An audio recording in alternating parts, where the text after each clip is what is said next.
Apa kalian pernah merasa frustasi, lelah, jenuh, atau bahkan ingin menyerah dalam perjalanan meraih sesuatu yang kalian impikan? Jika iya, tenang saja, kalian tidak sendiri. Jutaan orang di luar sana, termasuk para motivator sukses yang kisahnya akan kita selami hari ini, pernah merasakan hal yang sama. Namun apa yang membedakan mereka? Apa rahasia di balik ketahanan dan keberanian mereka untuk terus melangkah, bahkan saat badai menerpa? Mari kita buka lembaran kisah inspiratif ini dengan sebuah pertanyaan fundamental. Apa arti sukses bagi kalian? Apakah itu tumpukan harta, jabatan tinggi, pengakuan dunia, atau justru ketenangan batin dan kebahagiaan sejati? Apapun definisi kalian, satu hal yang pasti, perjalanan menuju sukses tidak selalu mulus. Ia adalah jalan terjal yang penuh rintangan, keraguan, bahkan kegagalan. Namun di setiap rintangan itu, tersembunyi pelajaran berharga yang akan membentuk kita menjadi pribadi yang lebih kuat, lebih bijaksana, dan pada akhirnya, lebih dekat dengan versi terbaik diri kita. Kita akan memulai perjalanan ini dengan merenungkan ucapan inspiratif dari Tony Robbins, seorang life coach dan motivator kelas dunia, yang telah membantu jutaan orang mengubah hidup mereka. Robbins sering mengatakan, kualitas hidup Anda adalah kualitas komunikasi Anda. Ini bukan hanya tentang bagaimana kita berkomunikasi dengan orang lain, tetapi yang lebih penting, bagaimana kita berkomunikasi dengan diri sendiri. Pernahkah kalian tanpa sadar mengatakan pada diri sendiri, "Kas, aku tidak bisa melakukannya," atau aku tidak cukup pintar"? Itulah yang disebut self-talk negatif, dan itu adalah racun yang bisa menghambat potensi kita. Robbins menekankan bahwa mengubah self-talk adalah langkah pertama menuju perubahan. Bayangkan seorang mahasiswa yang baru saja mendapatkan nilai buruk dalam ujian. Alih-alih meratapi nasib dan berkata, "Ron, aku memang bodoh." Ia bisa memilih untuk berkata, "Robo, oke, ini adalah pelajaran. Aku akan mencari tahu di mana kesalahanku dan belajar lebih keras untuk ujian berikutnya." Perbedaan kecil dalam narasi internal ini bisa menciptakan perbedaan besar dalam tindakan dan hasil. Jadi, mulai sekarang, perhatikan baik-baik bisikan di kepala kalian. Ganti setiap kalimat negatif dengan kalimat positif yang memberdayakan. Selanjutnya, mari kita belajar dari seorang tokoh yang dikenal sebagai ikon kegigihan, yaitu Oprah Winfrey. Kisah hidupnya adalah bukti nyata bahwa latar belakang bukanlah penentu masa depan. Dari masa kecil yang penuh kesulitan, kemiskinan, dan trauma, Oprah bangkit dan membangun kerajaan media yang luar biasa. Apa rahasianya? Kegigihan yang tak tergoyahkan dan keyakinan akan potensi dirinya. Oprah seringkali mengutip pepatah kuno, keberuntungan adalah ketika persiapan bertemu dengan kesempatan. Namun, ia menambahkan sentuhan khasnya. Keberuntungan itu tidak hanya tentang mendapatkan kesempatan, tetapi juga tentang bagaimana Anda memanfaatkan kesempatan itu. Conquer. Dalam kehidupan sehari-hari, ini bisa berarti banyak hal. Bayangkan seorang wiraswastawan muda yang gigih membangun bisnis kecilnya. Ia mungkin bekerja keras siang malam, belajar dari setiap kesalahan, dan terus berinovasi. Suatu hari, ada investor besar yang tertarik dengan idenya. Ini adalah kesempatan. Namun, jika ia tidak mempersiapkan diri dengan matang, presentasinya tidak jelas, atau produknya belum siap, kesempatan itu bisa terbuang sia-sia. Oprah mengajarkan kita bahwa persiapan adalah kunci, dan ketika kesempatan itu datang, kita harus siap untuk menerkamnya dengan seluruh kemampuan kita. Jangan pernah meremehkan kekuatan dari kerja keras yang konsisten dan persiapan yang matang. Beralih ke ranah filosofi, kita akan menyimak kebijaksanaan dari Stephen Covey, penulis buku fenomenal The 7 Habits of Highly Effective People. Salah satu prinsip utamanya adalah proaktif. Covey percaya bahwa kita adalah arsitek hidup kita sendiri, bukan korban keadaan. Dia membedakan antara orang-orang yang reaktif, yang bereaksi terhadap stimulus eksternal, dan orang-orang yang proaktif, yang memilih respons mereka. Ambil contoh sederhana di kantor. Anda mendapatkan email yang berisi kritik terhadap pekerjaan Anda. Orang yang reaktif mungkin akan langsung marah, defensif, atau mengeluh. Mereka membiarkan emosi mengendalikan mereka. Sebaliknya, orang yang proaktif akan mengambil jeda sejenak.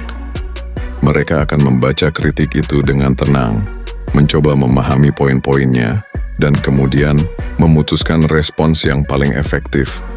Mungkin mereka akan mencari klarifikasi, mengakui kesalahan jika memang ada, atau menawarkan solusi. Tindakan proaktif ini tidak hanya meredakan konflik, tetapi juga menunjukkan kematangan dan profesionalisme. Ingatlah, kita tidak bisa mengontrol apa yang terjadi pada kita, tetapi kita selalu bisa mengontrol bagaimana kita meresponsnya. Itulah kekuatan kebebasan memilih. Dari dunia kewirausahaan, mari kita ambil inspirasi dari Elon Musk, visioner di balik Tesla dan SpaceX. Musk dikenal dengan ambisi yang gila dan kemampuan untuk mengubah ide-ide radikal menjadi kenyataan. Salah satu filosofi yang sering ia terapkan adalah thinking from first principles.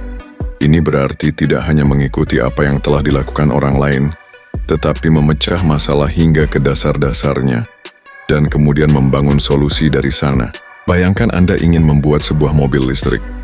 Pendekatan konvensional mungkin akan melihat mobil listrik yang sudah ada dan mencoba memperbaikinya sedikit.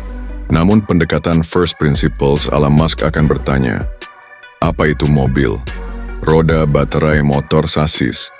Bisakah kita menemukan cara yang lebih baik, lebih murah, atau lebih efisien untuk membuat setiap komponen ini dari awal? Pendekatan ini memungkinkan inovasi yang revolusioner, bukan hanya inkremental. Dalam kehidupan sehari-hari, ini bisa berarti ketika Anda menghadapi masalah, jangan hanya mencari solusi instan atau mengikuti jejak orang lain. Cobalah untuk memecah masalah menjadi bagian-bagian terkecil dan pikirkan cara-cara baru yang radikal untuk menyelesaikannya. Beranilah berpikir di luar kotak, bahkan jika itu berarti Anda harus memulai dari nol. Selanjutnya kita akan merenungkan filosofi dari Simon Sinek yang terkenal dengan konsep Start with Why. Sinek berpendapat bahwa organisasi dan individu yang paling sukses adalah mereka yang tahu mengapa mereka melakukan apa yang mereka lakukan, bukan hanya apa atau bagaimana mereka melakukannya. Bayangkan seorang seniman yang melukis. Jika ia hanya fokus pada apa, melukis pemandangan, atau bagaimana, menggunakan cat minyak, karyanya mungkin tidak memiliki jiwa. Namun, jika ia melukis karena mengapa, untuk menyampaikan keindahan alam, untuk menyembuhkan jiwa yang terluka, atau untuk memicu refleksi, maka karyanya akan jauh lebih mendalam dan memiliki dampak yang lebih besar. Dalam kehidupan pribadi, menemukan mengapa Anda bisa menjadi kompas yang kuat. Mengapa Anda ingin sukses? Mengapa Anda ingin belajar lebih keras? Mengapa Anda ingin membangun bisnis? Ketika Anda menemukan jawaban yang mendalam untuk pertanyaan-pertanyaan ini, motivasi Anda akan menjadi tak tergoyahkan, bahkan di saat-saat sulit.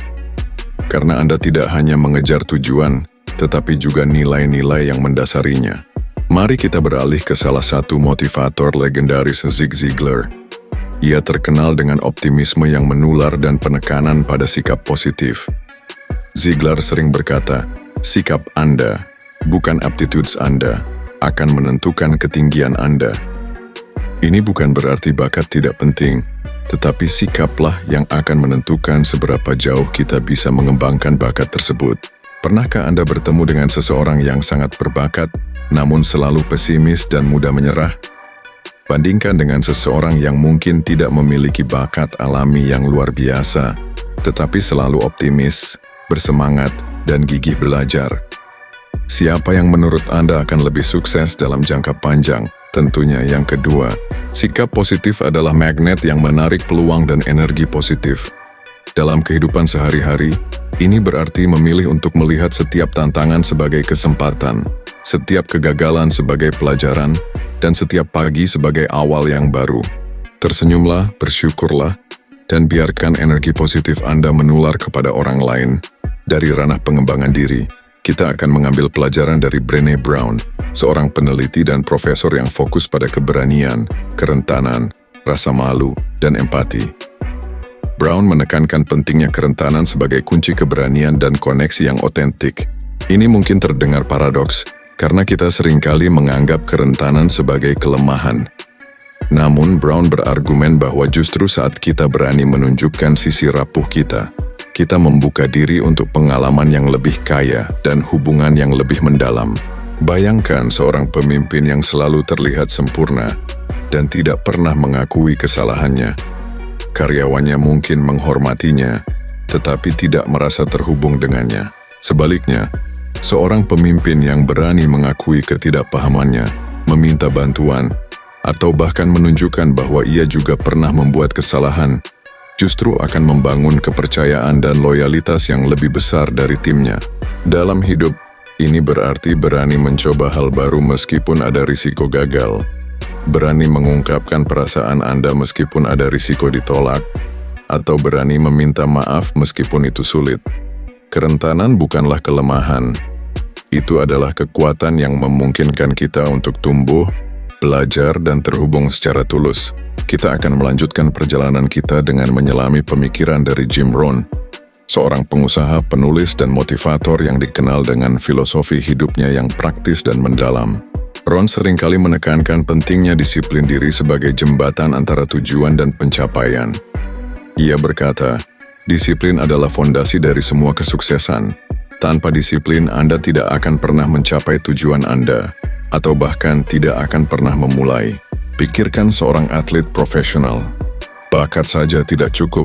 Mereka harus disiplin dalam latihan, pola makan, istirahat, dan mental mereka. Tanpa disiplin yang ketat, bakat mereka akan sia-sia. Hal yang sama berlaku untuk setiap aspek kehidupan kita. Jika Anda ingin menjadi penulis, Anda harus disiplin dalam menulis setiap hari. Bahkan jika Anda tidak merasa termotivasi. Jika Anda ingin mengelola keuangan dengan baik, Anda harus disiplin dalam membuat anggaran dan mengikutinya. Disiplin bukanlah batasan, tetapi kebebasan. Kebebasan dari penyesalan, kebebasan dari keterbatasan, dan kebebasan untuk mencapai potensi penuh Anda. Jadi mulailah dengan langkah kecil yang disiplin, dan saksikan bagaimana kebiasaan-kebiasaan itu akan membawa Anda menuju tujuan besar Anda. Mari kita ambil inspirasi dari Wayne Dyer, seorang penulis dan pembicara motivasi yang fokus pada kekuatan pikiran dan spiritualitas. Dyer seringkali berbicara tentang kekuatan niat dan bagaimana pikiran kita memiliki kemampuan untuk membentuk realitas kita. Ia berujar, jika Anda mengubah cara Anda melihat sesuatu, hal yang Anda lihat akan berubah. Ini adalah konsep yang sangat kuat. Bayangkan Anda sedang menghadapi kemacetan lalu lintas yang parah. Anda bisa memilih untuk merasa marah, frustrasi, dan mengeluh. Atau, Anda bisa mengubah perspektif Anda. Anda bisa melihatnya sebagai kesempatan untuk mendengarkan podcast yang menginspirasi, menelepon orang yang Anda cintai, atau sekadar menikmati ketenangan dan bernapas. Situasinya sama, tetapi respons Anda terhadap situasi itu yang akan menentukan pengalaman Anda. Dyer mengajarkan kita bahwa kita memiliki kekuatan untuk memilih pikiran kita. Dan dengan memilih pikiran yang memberdayakan, kita dapat mengubah pengalaman hidup kita menjadi lebih positif dan produktif. Fokus pada apa yang Anda inginkan, bukan pada apa yang Anda takutkan, dan biarkan niat positif Anda membimbing jalan Anda. Dari dunia olahraga, mari kita renungkan filosofi dari Michael Jordan, ikon bola basket yang diakui sebagai salah satu atlet terhebat sepanjang masa. Jordan seringkali mengutip pepatah, "Saya telah gagal berkali-kali dalam hidup saya, dan itulah mengapa saya sukses." Pernyataan ini adalah inti dari apa yang disebut ketahanan atau resilience. Jordan tidak takut gagal. Faktanya, ia memeluk kegagalan sebagai bagian integral dari proses belajar dan tumbuh. Ia melihat setiap tembakan meleset, setiap pertandingan yang kalah, sebagai data yang berharga untuk menjadi lebih baik. Dalam kehidupan sehari-hari, ini berarti ketika Anda memulai bisnis dan mengalami kemunduran, jangan menyerah. Ketika Anda mencoba hal baru dan tidak berhasil pada percobaan pertama, jangan putus asa.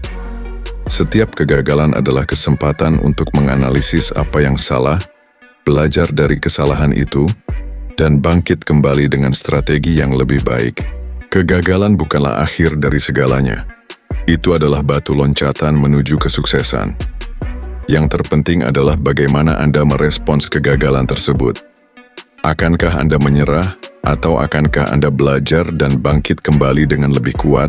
Kita akan melanjutkan perjalanan kita dengan menggali kebijaksanaan dari Les Brown, seorang pembicara motivasi yang dikenal dengan pidatonya yang penuh semangat dan menginspirasi. Brown seringkali mengatakan, Anda harus memiliki keberanian untuk menjadi diri Anda sendiri, bahkan jika Anda tidak tahu apa yang Anda lakukan. Ini adalah tentang otentisitas dan keberanian untuk mengambil langkah meskipun ada ketidakpastian. Banyak orang terjebak dalam kehidupan yang tidak mereka inginkan karena takut untuk keluar dari zona nyaman atau takut akan penilaian orang lain. Mereka mencoba menjadi seperti orang lain atau mengikuti ekspektasi masyarakat. Namun, Les Brown mengajarkan kita bahwa kesuksesan sejati datang ketika kita berani menjadi diri kita yang sebenarnya, dengan segala keunikan, kekuatan, dan bahkan kelemahan kita. Bayangkan seorang seniman yang merasa tertekan untuk melukis gaya yang populer, meskipun ia lebih suka gaya yang lebih eksperimental. Jika ia berani mengikuti hatinya dan melukis dengan otentik, karyanya mungkin akan jauh lebih orisinal dan akhirnya lebih dihargai. Dalam hidup ini berarti tidak takut untuk mengejar passion Anda, tidak takut untuk menyatakan pendapat Anda, dan tidak takut untuk mengambil jalur yang berbeda. Otentisitas adalah magnet yang menarik orang-orang yang tepat dan peluang yang tepat ke dalam hidup Anda. Selanjutnya, mari kita telaah pemikiran dari Robin Sharma, seorang penulis dan pembicara motivasi yang terkenal dengan filosofi The 5 AM Club dan penekanannya pada kebiasaan-kebiasaan kecil yang revolusioner. Sharma seringkali berbicara tentang konsep mastery atau penguasaan. Ia percaya bahwa kesuksesan sejati tidak datang dari hal-hal besar yang luar biasa, tetapi dari penguasaan kebiasaan-kebiasaan kecil sehari-hari. Pikirkan seorang musisi virtuoso. Mereka tidak menjadi mahir dalam semalam. Mereka menghabiskan ribuan jam berlatih skala, melatih teknik, dan menyempurnakan setiap nada. Ini adalah contoh penguasaan. Dalam kehidupan sehari-hari ini berarti Anda bisa mulai dengan menguasai kebiasaan kecil seperti bangun pagi, membaca buku setiap hari, atau berolahraga secara teratur. Kedengarannya sederhana, bukan? Tetapi ketika kebiasaan-kebiasaan ini dilakukan secara konsisten, mereka akan menumpuk dan menciptakan dampak yang luar biasa pada hidup Anda. Sharma mengajarkan kita bahwa kesuksesan adalah hasil dari akumulasi tindakan kecil yang disiplin dan konsisten. Jadi, jangan meremehkan kekuatan dari langkah-langkah kecil yang Anda ambil setiap hari. Fokuslah pada penguasaan satu kebiasaan pada satu waktu, dan saksikan bagaimana itu akan mengubah hidup Anda secara fundamental. Mari kita gali lagi dari sumber inspirasi yang kaya. Kali ini dari Jack Canfield, penulis buku Chicken Soup for the Soul dan pakar kesuksesan. Canfield dikenal dengan prinsipnya yang mengatakan bahwa kita 100% bertanggung jawab atas hidup kita. Ia sering menyatakan, jika Anda ingin menciptakan sesuatu yang berbeda, Anda harus melakukan sesuatu yang berbeda. Ini adalah panggilan untuk mengambil tindakan dan berhenti menyalahkan faktor eksternal. Bayangkan seorang pengusaha yang bisnisnya stagnan. Ia bisa saja mengeluh tentang persaingan yang ketat, kondisi ekonomi yang buruk, atau kurangnya modal. Namun jika ia menganut prinsip Canfield, ia akan bertanya pada dirinya sendiri, apa yang bisa saya lakukan secara berbeda? Mungkin ia perlu mengubah strategi pemasaran, mencari pasar baru, atau berinvestasi dalam pengembangan produk. Dengan mengambil tindakan yang berbeda, ia menciptakan hasil yang berbeda. Dalam hidup sehari-hari, Ini berarti berhenti menunggu hal-hal terjadi pada Anda, dan mulailah membuat hal-hal terjadi. Jika Anda tidak senang dengan pekerjaan Anda, jangan hanya mengeluh. Mulailah mencari peluang baru atau tingkatkan keterampilan Anda. Jika Anda ingin meningkatkan hubungan, jangan hanya berharap pasangan Anda berubah. Mulailah mengambil inisiatif untuk berkomunikasi lebih baik atau menunjukkan lebih banyak kasih sayang. Ingat, Anda adalah kekuatan pengendali dalam hidup Anda.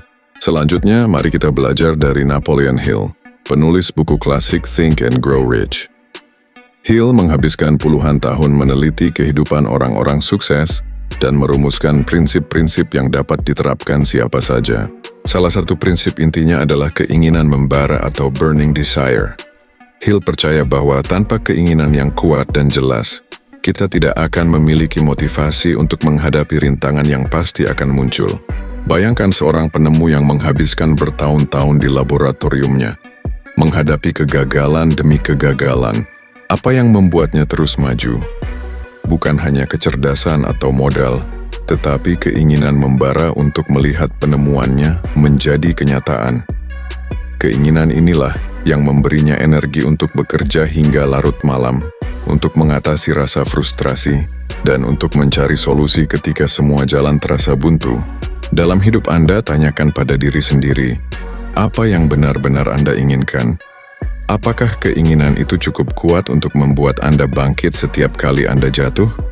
Jika keinginan Anda hanya sekadar keinginan, itu mungkin tidak cukup. Tetapi jika itu adalah keinginan membara yang menguasai pikiran Anda, maka Anda akan memiliki kekuatan untuk mewujudkannya. Dari dunia psikologi positif, kita akan menyimak pandangan dari Martin Seligman, seorang psikolog yang dianggap sebagai bapak psikologi positif. Seligman menekankan pentingnya mengembangkan optimisme yang realistis dan fokus pada kekuatan pribadi kita. Ia percaya bahwa dengan memahami dan memanfaatkan kekuatan alami kita dapat mencapai kebahagiaan dan kesuksesan yang lebih besar. Pikirkan seorang guru yang selalu fokus pada kelemahan murid-muridnya. Murid-murid tersebut mungkin akan merasa tidak termotivasi dan tidak percaya diri. Sebaliknya, seorang guru yang optimistis dan fokus pada kekuatan setiap murid akan membantu mereka berkembang dan mencapai potensi terbaik mereka. Dalam hidup Anda, luangkan waktu untuk mengidentifikasi kekuatan Anda. Apakah Anda pandai berkomunikasi?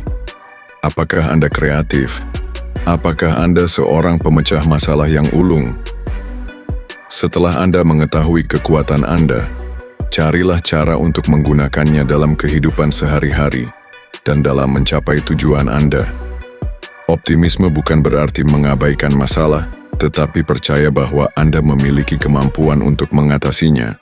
Kita akan melanjutkan perjalanan kita dengan merenungkan filosofi dari Deepak Chopra, seorang dokter, penulis, dan pembicara yang terkenal dengan pendekatan holistiknya terhadap kesehatan dan kesuksesan. Chopra seringkali berbicara tentang hukum niat dan keinginan, yang menyatakan bahwa energi dan informasi yang kita masukkan ke alam semesta akan kembali kepada kita dalam bentuk pengalaman. Ini adalah konsep yang mendalam tentang kekuatan pikiran dan fokus. Bayangkan seorang seniman yang setiap hari memvisualisasikan lukisan yang ingin ia ciptakan, memikirkan setiap detail, dan merasakan emosi seolah-olah lukisan itu sudah jadi. Dengan niat yang kuat dan fokus yang konsisten, ia akan menarik inspirasi, sumber daya, dan peluang yang diperlukan untuk mewujudkan visinya. Dalam kehidupan sehari-hari, ini berarti Anda harus jelas tentang apa yang Anda inginkan, dan kemudian memfokuskan energi Anda sepenuhnya untuk itu. Visualisasikan kesuksesan Anda, rasakan emosinya, dan bertindaklah seolah-olah itu sudah terjadi. Alam semesta merespons niat yang jelas dan fokus yang kuat. Dari ranah kepemimpinan, mari kita ambil inspirasi dari John C. Maxwell, seorang ahli kepemimpinan yang telah menulis banyak buku laris.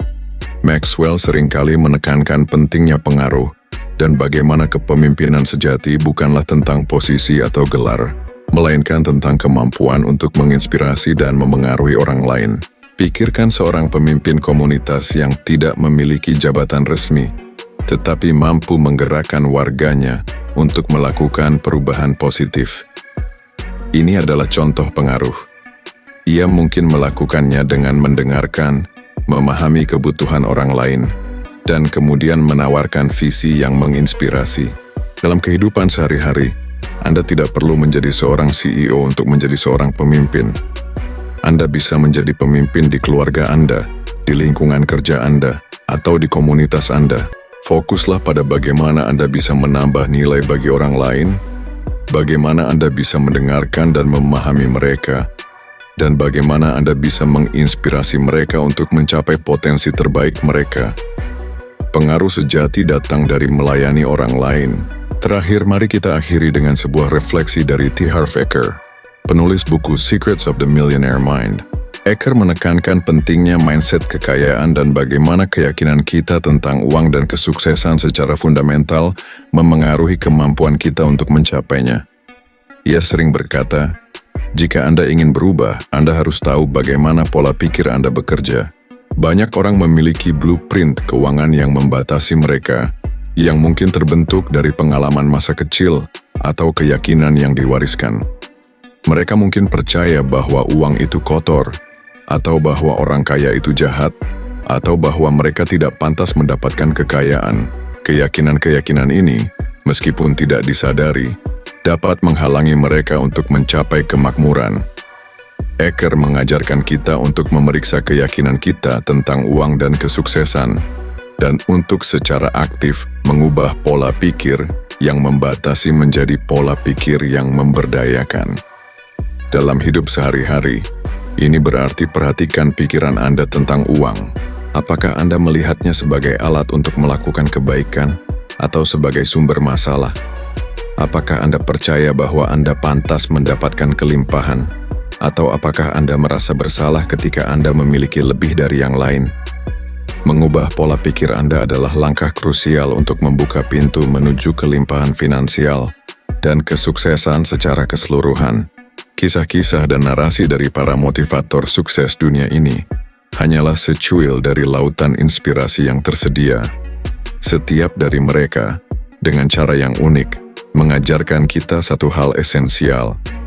Kesuksesan bukanlah tujuan akhir, melainkan sebuah perjalanan tanpa henti untuk menjadi versi terbaik dari diri kita. Ini tentang keberanian untuk bermimpi besar, ketahanan untuk bangkit dari setiap kegagalan, disiplin untuk tetap berada di jalur, dan kerentanan untuk belajar dan tumbuh. Ingatlah, perjalanan ini adalah milik kalian. Jangan takut untuk jatuh, karena di setiap jatuh ada pelajaran berharga. Jangan takut untuk berbeda, karena di setiap keunikan ada kekuatan. Dan jangan pernah berhenti belajar, karena dunia ini terus berubah, dan kita harus terus beradaptasi. Semoga cerita-cerita ini telah menyalakan percikan api motivasi dalam diri kalian. Jika kalian ingin terus mendapatkan dosis inspirasi harian, kisah-kisah nyata yang lebih mendalam, dan tips praktis untuk meraih impian kalian, jangan lupa untuk subscribe channel ini dan nyalakan notifikasi. Kami punya banyak video menarik yang sudah kami upload, dan akan terus kami sajikan konten-konten yang akan membantu kalian melangkah maju. Klik video-video kami yang sudah ada, dan mari kita wujudkan impian bersama. Sampai jumpa di video selanjutnya.